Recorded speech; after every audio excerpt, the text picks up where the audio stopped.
bien salut à tous, c'est Xenios et on se retrouve pour les news et donc voici le sommaire. Au sommaire de ces news, dans les cartes graphiques vous retrouverez Gigabit.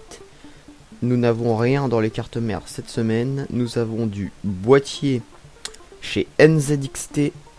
Nous avons rien dans le CPU. En revanche, en ce qui concerne la ventilation, nous avons du Ventirad chez Cryorig. Nous n'avons rien dans l'alimentation et dans les HDD et SSD, nous avons Adata.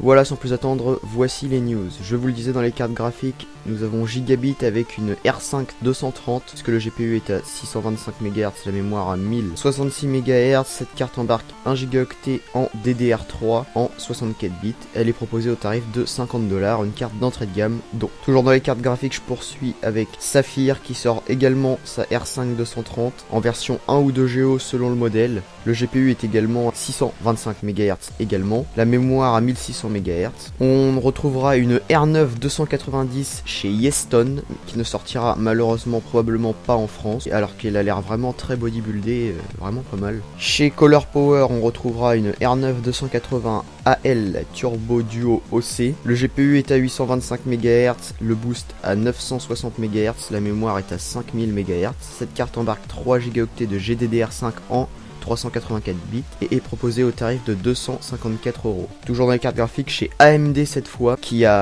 AMD a simplement répondu à la GTX Titan Z et allait sortir, puisque AMD proposera très bientôt lui aussi son double GPU avec une R9 295X qui pourrait annoncer un TDP supérieur à 500 watts. Les GPU pourraient être à 1019 MHz et cette carte serait en refroidissement hybride, water cooling, all-in-one et air cooling. Je poursuis dans les boîtiers avec NZXT qui nous sort un Phantom 240 qui devrait être proposé aux alentours de 40€. Également dans les boîtiers, on a Segotep avec le M qui est un cube en mini ITX tout en alu qui mesure 238 par 168 par 243 mm. Je le disais, on n'a rien dans les processeurs. On poursuit donc sur la ventilation. Un Ventirad hors norme chez Cryorig, l'AF41 qui compte pas moins de 5 ventilateurs de 140 mm. Ce Ventirad fait vraiment très extrême et vraiment très poussé. Reste à savoir s'il rentrera dans tous les boîtiers. C'est la question que tout le monde se pose. De plus, comment est-ce qu'il sera fixé également, puisqu'un tel Ventirad aurait pesé largement plus que 1 kg.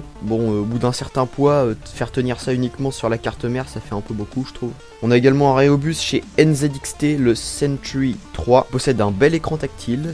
Ce Rhéobus est en baie 5,25 pouces. Il est compatible avec les ventilateurs 3 broches et 4 broches PWM et proposé au tarif de 40€, qui est pas mal. Et enfin, dernière news dans les SSD, on a Adata qui nous a sorti ses SP920 qui sont des SSD en 2,5 pouces en SATA 3. Au niveau des débits, on retrouvera 560 MO par seconde en lecture et qu'à 500 MO par seconde en écriture. Ce SSD est disponible en 128, 256, 512 ou 1024 Go.